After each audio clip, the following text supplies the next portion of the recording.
first of all, I did not know her at all, but she said, "Come over here, Lisa." And she patted to the couch right next to her. And she said, "Have a seat right here." And so I was like, okay, well, I'm sitting next to this older woman who I don't know, but I'll come sit next to her. And she reached her hand underneath me and she goosed me as I sat down. She was probably 68, 70, and I was probably 21, 22. I got married young. I got married at 22. And she goosed me and I was like, oh my gosh, this woman who I really revere, she was a wife of a very famous speaker in the realm of the church world. She goosed me and I was like, oh my gosh, this lady is for real. I can't wait to hear what she's about to tell me. But what she told me was, I'll never forget it. As long as you are willing, God will make you able. And I have carried that from my young adulthood into all through my married life, all through in my child rearing life. And even now, as long as I am willing, God will make me able.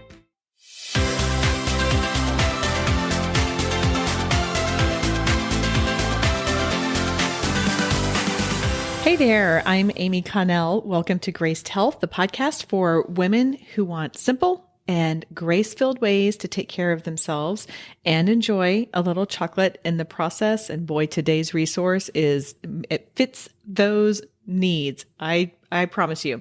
I am a personal trainer and nutrition coach who wants you to know your eating, movement, and body don't have to be perfect. You just need to be able to do what you're called to do.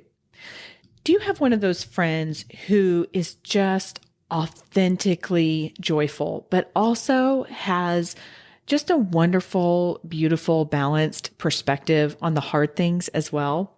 And she's masterful about bringing people together around the table in a way that works for her.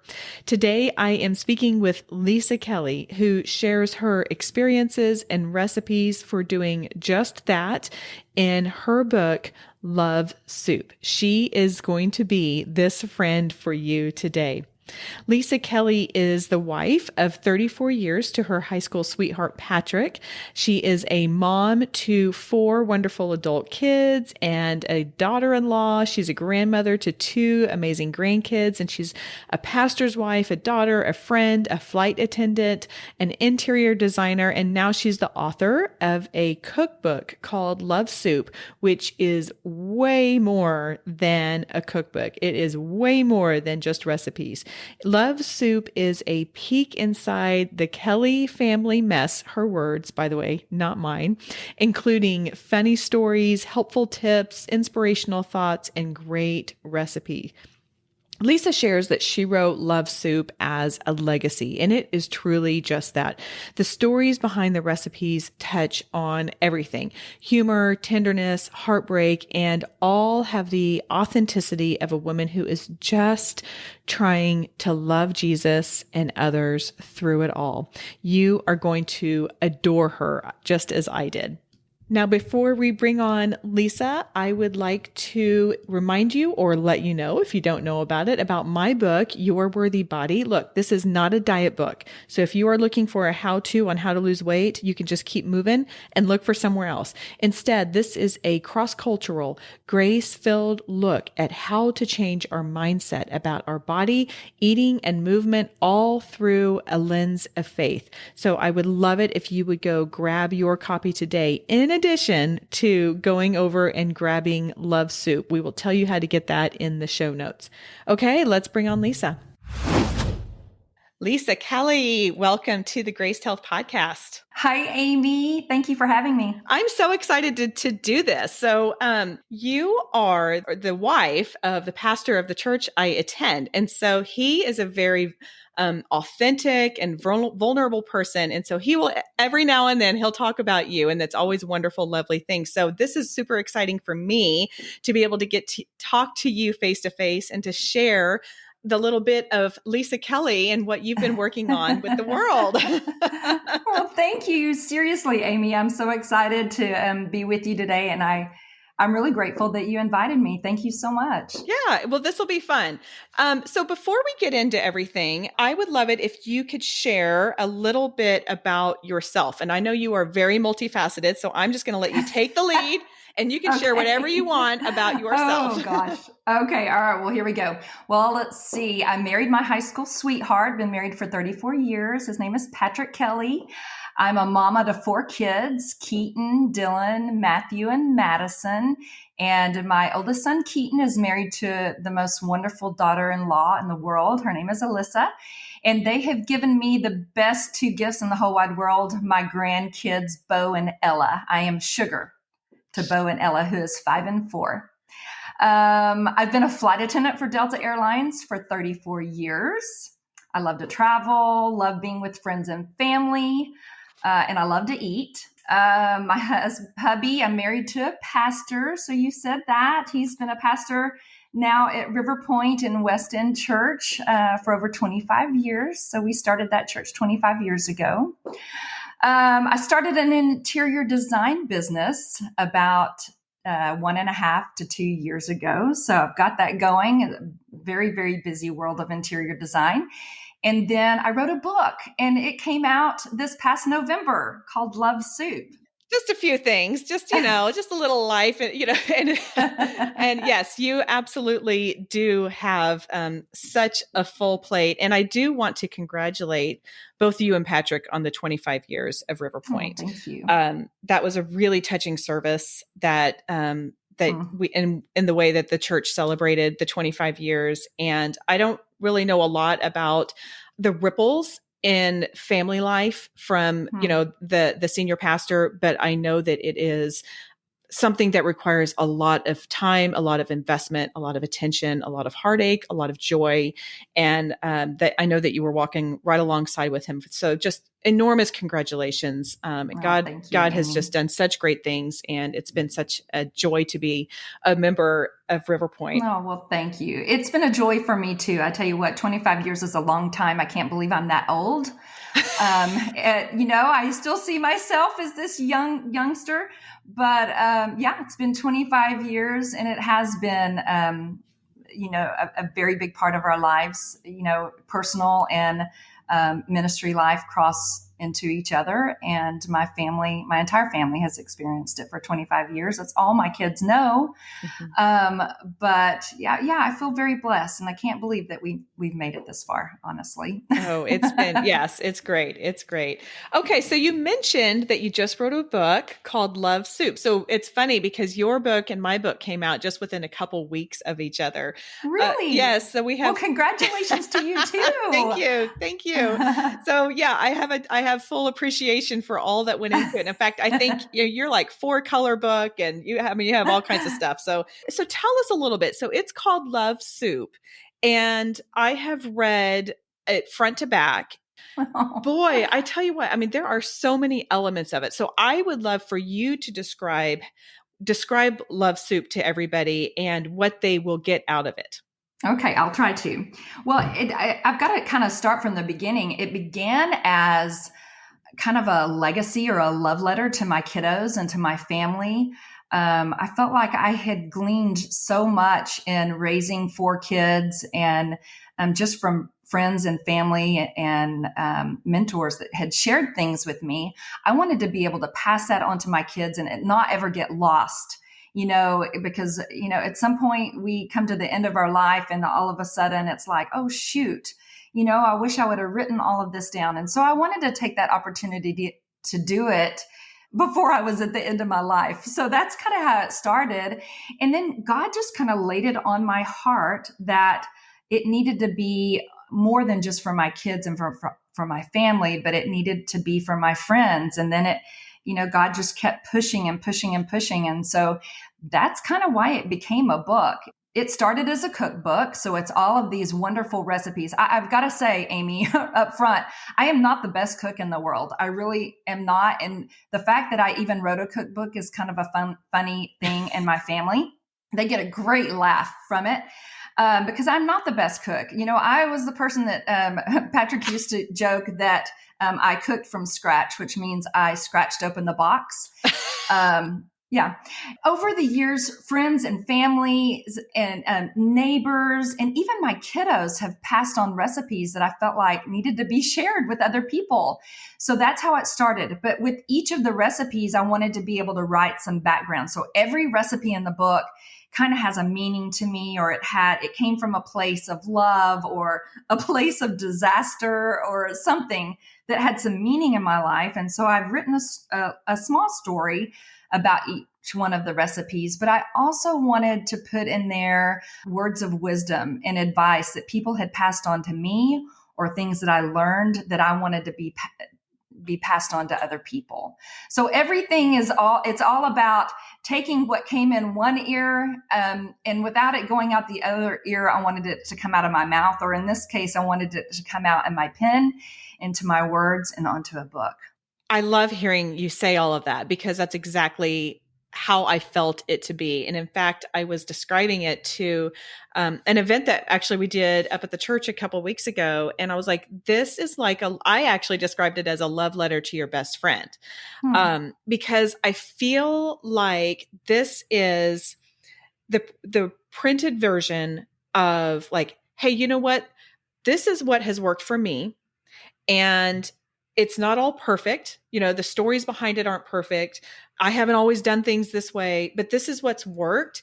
And I want to pass that on to you and make things, make it easier, kind of like skip that step.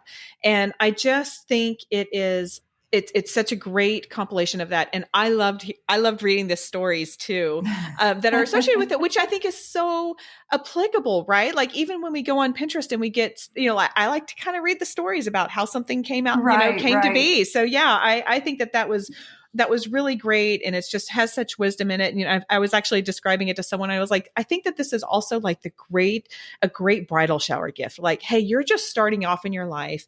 And I was there too once. And so I want to give this to you, of all of the different things, that I'm reading.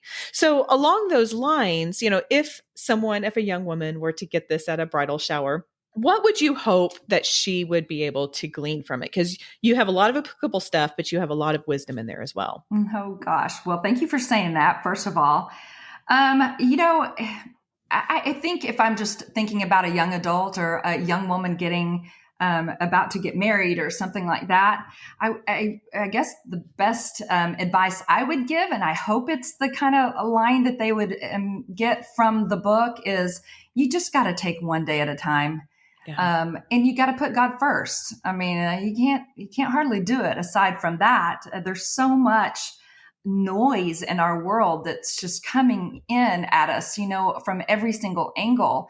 And just to be able to put God first, take it to God, listen to God, and then move that portion of it from your heart and from what you hear from God into your life. And as it infiltrates every area into your life, I think that's kind of where you begin to move forward. I guess when you're young, everything is in front of you, which, for me, I'm old. I'm past that halfway mark, dadgummit. I have a lot of behind me stuff, and maybe not as much in front of me, but when you're young, you have so much in front of you. And I think that can become overwhelming. And I do think there's a lot of experience that I had in my life that I'm hoping, like you said, it'll help people skip a step, maybe not make the mistakes that I make, or not do the things that I didn't do well. Although I will say, doing things not well the first time is a great way to learn and to become a better person, because you're going to make mistakes. God said there's going to be trouble. There is going to be trouble. It's going to come your way. You are going to make mistakes. You are not perfect. And making mistakes has got to be okay. You just have to be able to move forward and know what to do next. And I think that's where young people get stuck. And I'm hoping that this helps a little bit. I had a lady one time when I was first getting married. This is a great piece of advice. First of all, I did not know her at all, but she said, come over here, Lisa. And she patted to the couch right next to her. And she said, have a seat right here. And so I was like, okay, well, I'm sitting next to this older woman who I don't know, but I'll come sit next to her. And she reached her hand underneath me and she goosed me as I sat down. I mean, she was literally, she was probably 68, 70, and I was probably 21, 22. I got married young. I got married at 22. And she goosed me and I was like, oh my gosh, this woman who I really revere, she was a wife of a very famous speaker in the realm of the church world. She goosed me and I was like, oh my gosh, this lady is for real. I can't wait to hear what she's about to tell me. But what she told me was, I'll never forget it. What she told me was that as long as you are willing, God will make you able. And I have carried that from my young adulthood into all through my married life, all through in my child rearing life. And even now, as long as I am willing, God will make me able. And what that means to me is that, as long as I am connected with God and I am giving my life to God on a daily basis, by the way, if I am trusting God, then God will work through me and somehow he will make me able to do whatever it is I need to do at that moment in time. It may not be done perfect. I may get it wrong, but as long as I am willing, God will make me able. I love Marthy that. Beasley. Thank you, Marthy Beasley, for doing that for me. And goosing you. That's really cute. And for goosing me. Well, I love that. And I have to imagine that those words resonated with you when like you described in the book at one point that you had 4 children and 4 car seats. Because you had twins and then all 4 of these kids were born within like 3 or 4 years. Mm-hmm. I mean, talk about just taking one day at a time. Good grief. It was, my husband describes it as Vietnam in our house. But when you're young and you don't know any better, you do whatever it takes. And really, some of the best advice I could give is take it one day at a time. Man, if you try to plan your life too far out there, even a couple of days or a week in advance, when you've got that craziness in your house going on with small children, it puts an extra burden on you to try to reach those goals that might not be reachable at that time and that point in your life. And so taking it one day at a time, taking it moment by moment, not just getting to the end of the day, which I did a lot of times, just, oh, thank you, God, I made it to the end of the day. But actually in that moment, realizing that you'll never get this moment back and trying to enjoy it, which I know people say it's not easy to do. It's so much easier on this side. It is. But if you can remind yourself at least once a week, I've got to enjoy this moment in time. And that's why I think, and that's why Really Love Soup was put out there, was I think having a meal with somebody, having a meal with your kiddos, having a meal with your husband, having a meal with your friends is important, because it might be just 15 minutes of time together, but it's 15 minutes of time together. And I think that's important. I totally agree. Yeah. And there's a lot of information. I had a counselor on the podcast as a guest one time, and she was saying how family time, just having dinner around the table, is so, so critical to children's confidence and to their mental health and well-being. And yeah, I mean, that also has just such a ripple effect. You talk about having meals with your friends, and you do talk about some really cherished friendships that you have. And, I do too. And, you've also gone through a lot of different stages and phases in your life and seasons. And so I'm just wondering, why do you think sitting around the table, and particularly with our friends, but obviously, that can be anyone, helps grow those relationships so well?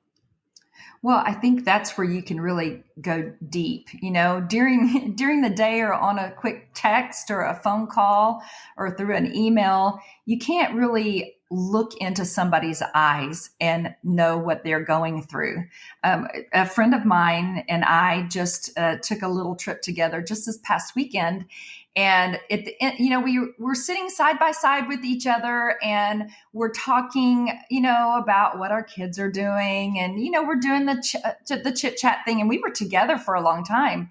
But it wasn't until we turned to face with each other over a meal, and she said, "How are you really doing? We've talked about our kids, we've talked about what we've been doing, but how are you doing?" It wasn't until we sat over that meal and were able to see each other face to face and look into each other's eyes and actually talk about what was going on. And I think that is where, the meal and friends really come into play. Yes, a quick text is important. Yes, a quick phone call is important to say, "Hey, I'm thinking about you," or "I'm praying for you." But actually sitting down with somebody and looking at them in their eyeballs and having a meal together and that time together, that's where it's at. That's where it's at. That's where you can truly share. Yeah, I completely agree. I have a handful of friends who I will go on like girls trips with, and I tell you what, there are fewer things, or a few. I mean, there are a few things, obviously things with my boys and my husband, but I cherish those and I hold those so tightly. They are so meaningful to me. And yes, we have had a lot of fun sitting around at the table and enjoying a meal together. And I completely agree. There's just something about that. And, the thing too, Lisa, is I feel like, that was modeled for us, right? Like, how many times do we see Jesus and his disciples sitting around the table and breaking bread, and I just think that there's something sacred something to in that. Right? Yeah. And I also will call it nourishment. Like, it's, yes, there's food and there's nutrients and, there's a lot of stuff, but there's an element of soul nourishment that comes with your friends, and particularly with your friends, of just sitting around and having a meal. So yeah, I love that. Now, you also share a lot of stories about your marriage and about with your husband, Patrick. I mean, you guys have been married 34 years. 34 years. Okay, 34. That's right. And there's some really funny ones in there. There's some really sweet and tender stories. I mean, there's all of that kind of stuff. So, going back to that question earlier about if this book was to be given to someone as a bridal shower gift, is there a piece of marriage advice that you would go along with that? Like, here's a book and you're getting married. Right. So this is what you need to know. Marriage kind of brings out the best and worst in people. I think before you get married, you have this snapshot of who you're getting married to, but it's not just a snapshot. It's a living person. And that living person changes and they grow and develop just as you do. So I think my best advice for somebody about to get married is that you need to become a student of your spouse. You cannot treat him or her as if they're the same person that you married on that very special day that you get married on, because they're not. They're living and breathing people, and they grow and they change and they have life circumstances coming in from one direction and from other directions. And they read Google, and they have all of these influences that are outside of them and outside of your marriage relationship that you cannot control. And so I think that what I would say is just become a student. Listen to your husband, not just what he's saying, or your wife, not just what she's saying, but listen to or watch what they're doing. Look what they're eating. Look what look at what they're reading. Or I think knowing your spouse will really help you grow and change in your relationship, for one thing, but it'll also help you grow and change yourself and how you treat other people. So I don't know if I'm making any sense there, but I just think being a student, really I think that's great advice. I think that's great advice because, Lisa, so I'm about 10 years behind you, and I just think about how much I've changed. And I've had a lot of changes in how I think about things, how I address things, how I look at myself, how I deal with challenges. I had a whole lot of stuffing, a whole lot of, shoving things under the carpet for a long time. And I think too, we have to give our spouses the grace to be able to do the same thing and to grow and to not hold them in the box from the day that we married them, because they too are changing and evolving. And, I think there's a little bit of that like intricacy within your hands. Like, people can't see me, but I'm putting my fingers together, and it's like, you're still two people, but you're intertwining differently as you go. And you're changing, but you're still molding together. It's a I don't know, interesting, I guess, thing. I don't know if that makes, I'm the one to say, I don't know if that makes sense.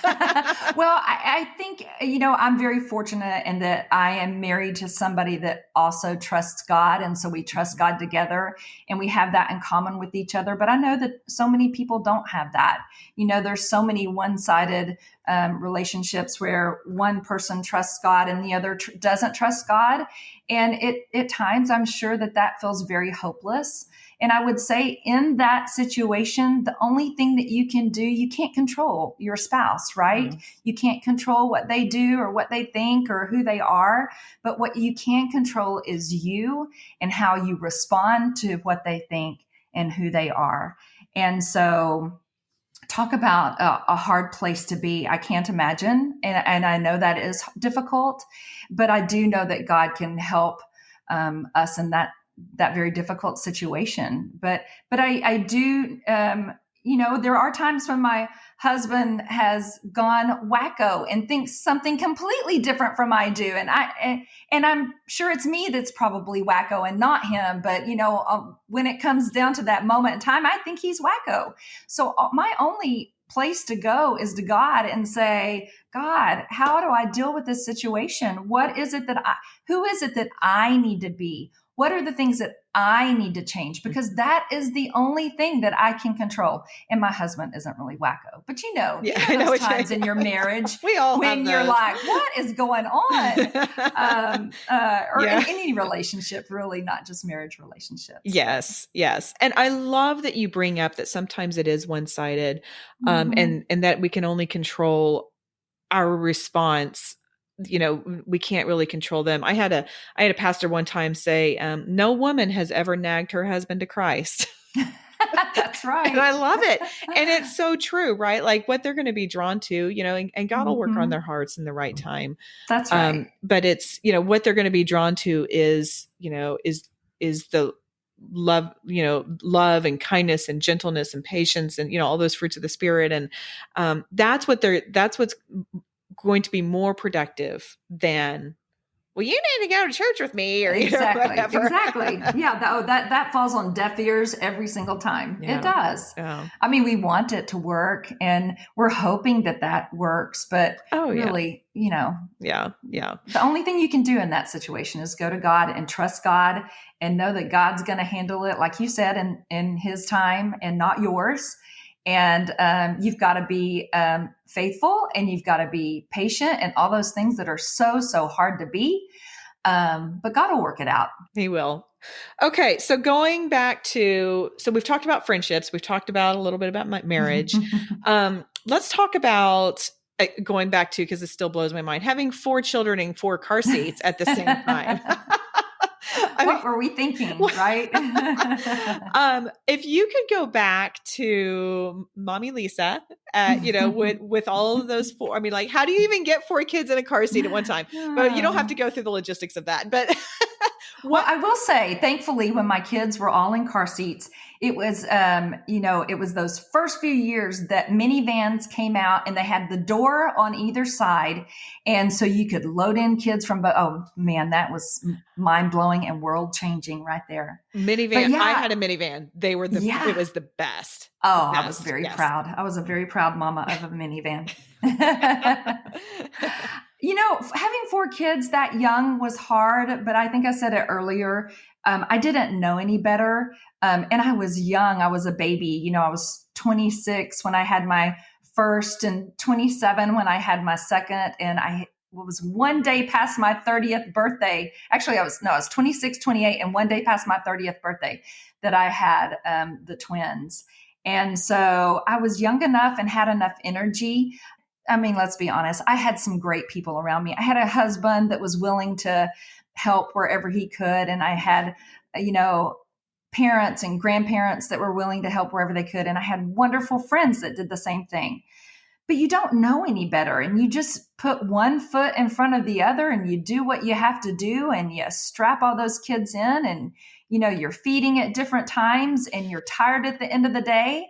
And it is what it is. And then somebody told me one time that small kids, small problems, big kids, big problems. I thought that was hard, but then they get into elementary school and then it's all those emotional tugs on your heart and trying to rear and raise your kids to be good human beings that became hard. And then they go into, middle school and then it even gets harder. And then high school, oh, Lordy, how hard it is to navigate those waters before they go off to college. And then even as adults, you don't ever stop being a mama. So even as adults, my kiddos will call and their problems are big. And fortunately, they still call me and I can still give advice and I can still love on them. And they do still come to their mom, even though it's not as often as what they did when they were little. But well, that's really good for me to hear too, because I'm getting ready to launch my oldest. He's a senior in high school right now. And so, I'm looking at August going, oh, he's leaving and he's going to school like 8 hours away. And yeah, there's a lot of it's that dual excitement, but with not fear, but just, I don't know. It's just the unknown. It's just fear's unknown. Okay. It is fearful. and it is the unknown. It's you hope you've done it all right. And you haven't. I'll be the first to tell you, you haven't done it all right. And they're going to go out and they're going to do their own things and they're going to get it wrong a lot of times, but they're going to get it right a lot of times too. And you're going to be so proud. But that is difficult, letting go. Don't judge me, but empty nesting is unstinking believable. Well, I wanted to ask about that thing in the whole wide world. It really is. And then even past that, being a grandparent is even better than that. But you think that your kids are gone and you'll never see them again. And I know that's what it feels like. And it does feel like, and there is a little bit of that because you have no idea if your kids are going off to college or if they're going off to be in the workforce or whatever they're going off to do. You have no idea and obviously no control over what it is that they're doing. And they don't share with you. They don't say, hey, Mom, today I did, whatever they did. So there's so much that you don't know about, and probably it's a good thing too. But that's hard because for 18 years of their life, you've known pretty much everything that they've done. Mm-hmm. And then all of a sudden you don't, but they do come back home. I will tell you that college ends and they do come back home and you got to kick them out. And, let's be honest. When you are raising human beings and you are get to be the mama of a daughter or a son or multiple daughters and sons, your one job, not your one job, but one of the important jobs is for you to raise them to independence. Yeah. You've got to know it. At 7 years old, they're starting to listen to outside influences. That's so scary. And then at 12 years old, they know all about all the things, even though you don't want them to know about all the things. By that time, they're working their way out of your house one way or the other. Mm-hmm. And so, but that's what your job is as a mama, is to be able to teach your kids so that they can be independent. Yeah. That's what I see mamahood as. I love that you said that. And I love hearing you say how wonderful being an empty nester is, because that's something that my husband and I have been just kind of exploring, and what's life going to look like for us and all of that kind of stuff. And it's so funny. This is, so I was just having this conversation with my senior this morning, and I was saying, we were talking about him going somewhere and what time he was coming home. And I said, can you please be aware that your dad has been working really, really hard. Work has just been bananas for him. And I'm working 18-hour days. And I said, and we can't sleep very well until we know you're home. It doesn't matter where you are and how safe you are and who you're with. Just knowing that everyone's coming home, we're just not sleeping very well. And he's kind of short on sleep. So can you just be aware of that when you go out? And he said, Mom, what's this going to be like when I'm in college? Are you never going to sleep? I was like, no, I think we'll sleep, because then you're kind of Yeah. out of sight, out of mind. Exactly.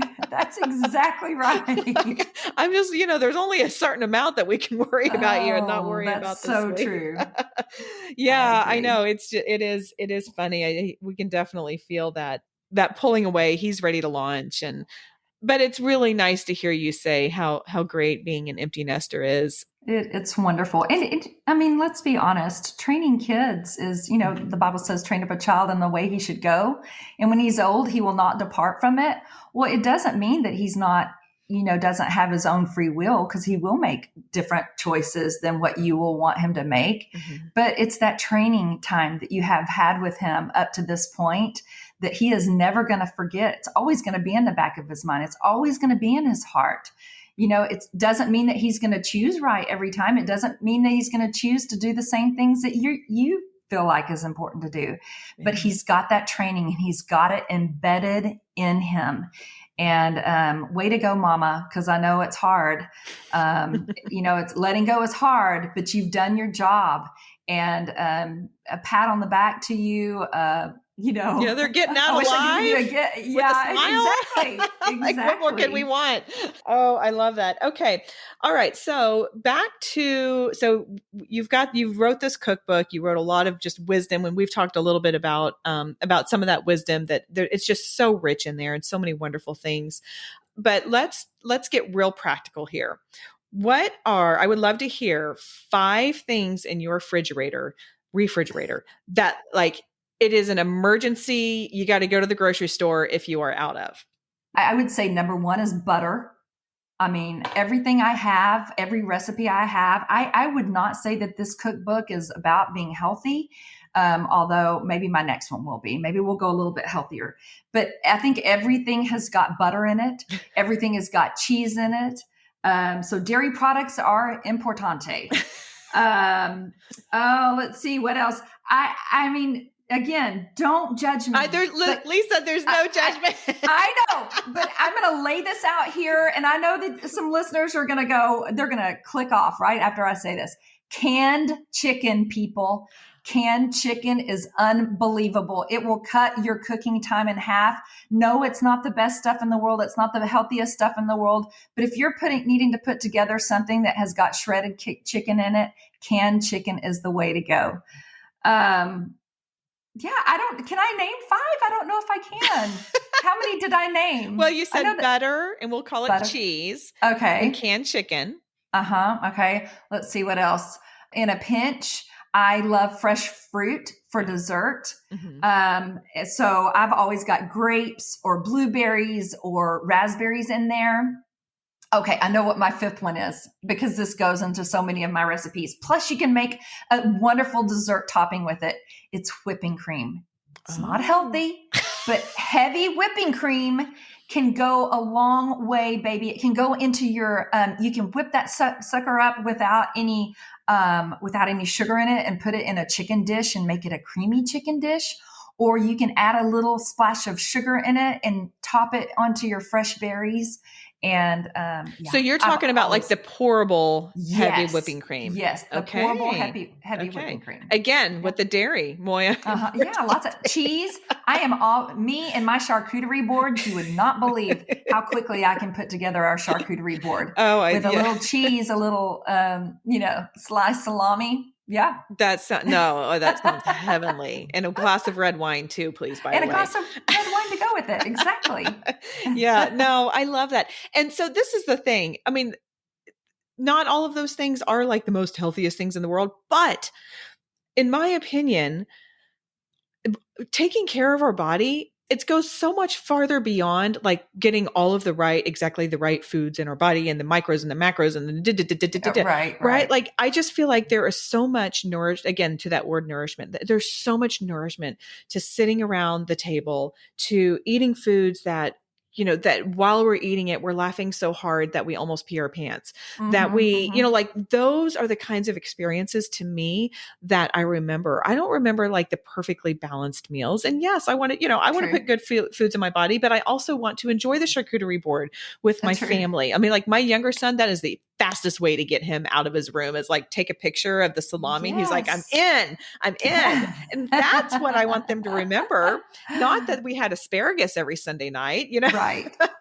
So no, I totally agree with that. I Well, love thank that. you for letting me off the hook on that. But I totally agree with what you're saying. I do think eating healthy is important, and I do want to take care of myself. I mean, I'm getting older. I've got to take care of myself. Dadgummit, I've got to take care of myself way more now than I did when I was younger. Yeah. So I do think that that is important.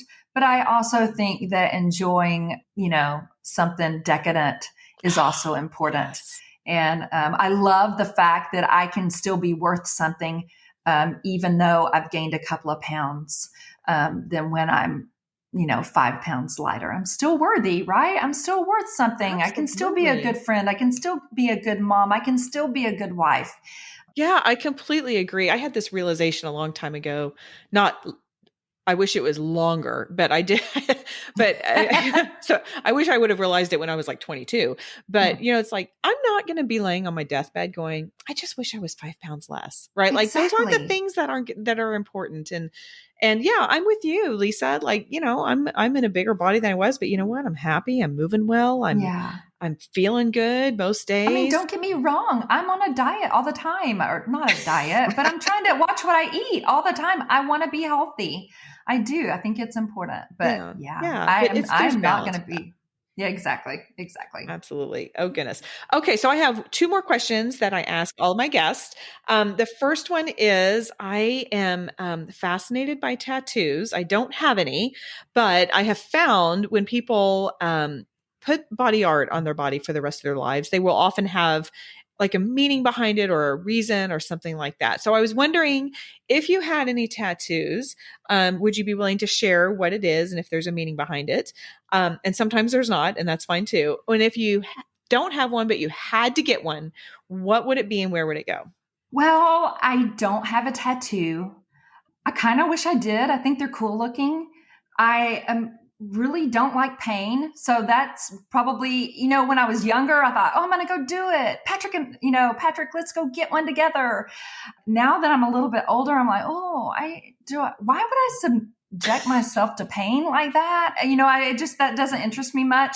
Although I do think some of them are so cute. I will say if I did get one, my daughter, right after she went into college, asked me to write the word mercy in cursive on a piece of paper.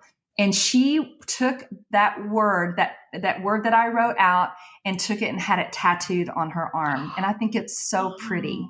And so if I ever did get a tattoo, I think I would do the same thing, but write the word grace. Mm-hmm. Patrick and I were just talking about this the other day, but we're talking about how grace and mercy are just so important, 2 important things in our lives, and how they're really different. Whereas mercy is not getting something that you deserve, and grace is getting something that you don't deserve.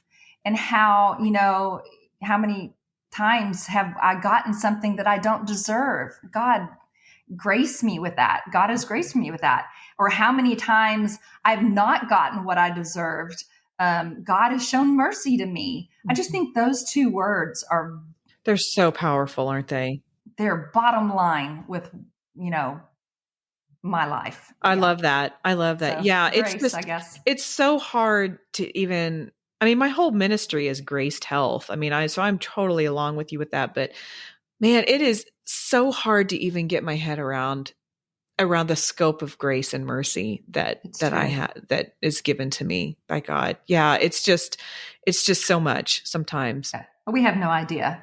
Yeah. We have no idea what all we've been gifted in that way. God has protected us from so much, I believe. Yeah. That we probably deserved, that we didn't have to go through. So, absolutely. Yeah.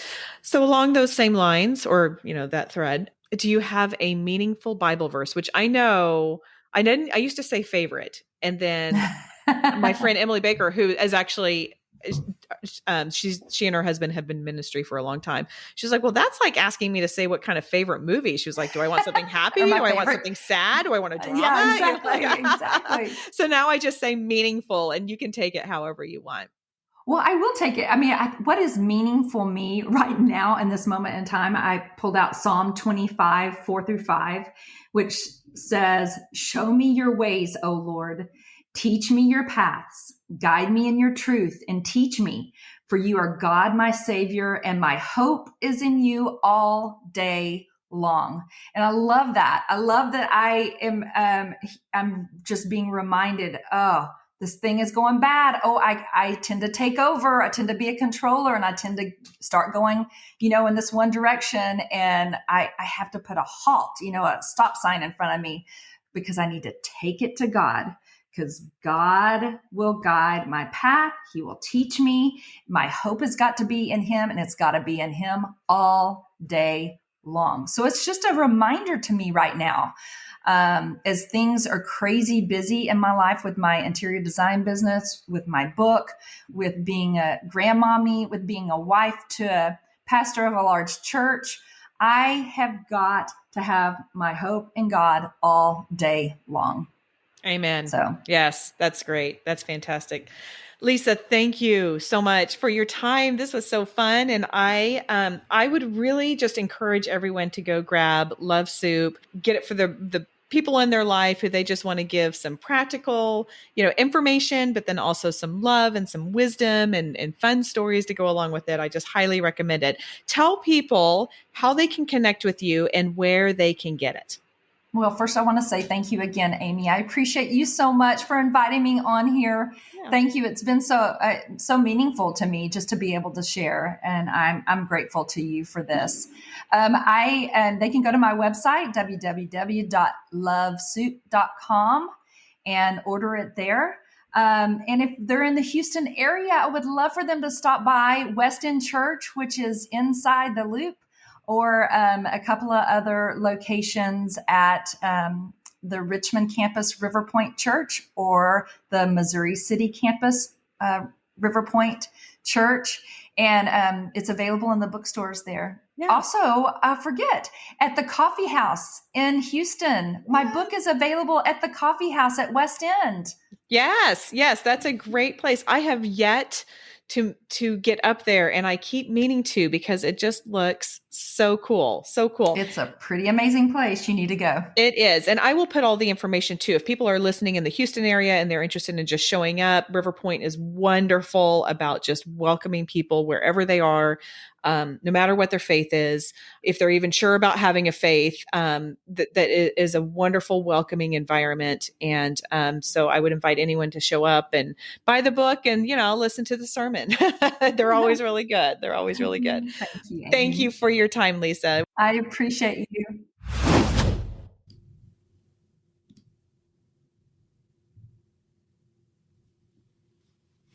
I just can't recommend Love Soup enough. I so enjoy just pouring through the pages. I almost read it like a book. I started at the beginning and just went through page by page. Some of the recipes look amazing in there, and I can't wait to try them. But what I really love are the stories, and I really love the wisdom that Lisa shines through each and every page. She is just as authentic and encouraging on paper as she is in real life. So you can go grab it at lovesoup.me. She did say .com, but she emailed me and she said, I think I said the wrong thing. So get it at lovesoup, LOVESOUP.me. Or if you are in the Houston area, I invite you to attend any of the River Point Church campuses.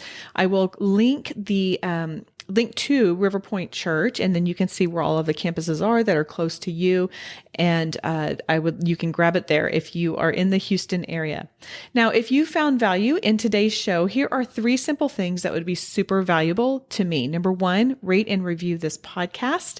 I know it can get a little tricky leaving a review, especially on Apple. So I've got a link that says click here to leave a review simply, and it will be just that. Number 2, sign up to receive my free monthly monthly journals. This is a subscriber only space for me to share the things that I love, and I think you will too. It has foods, recipes, sometimes workouts, sometimes books or articles. It's subscriber only, so you can't find it on the internet. You can't think, well, I'm just going to go search for that. It is subscriber only, so you can only get it there. You can get it at gracedhealth.com/monthly-updates. And then finally, you can purchase a copy of my book, Your Worthy Body. Every episode, I try to leave you with one simple thing to remember because we cover a lot of ground. Today's is our role as a parent is to raise our children to transition well into adulthood. I love how Lisa reminds us that we will mess up in the process, but the investment of love and time around the table will take them far and provide them so many memories and so much nourishment. Okay, that is all for today. Go out there and have a great day.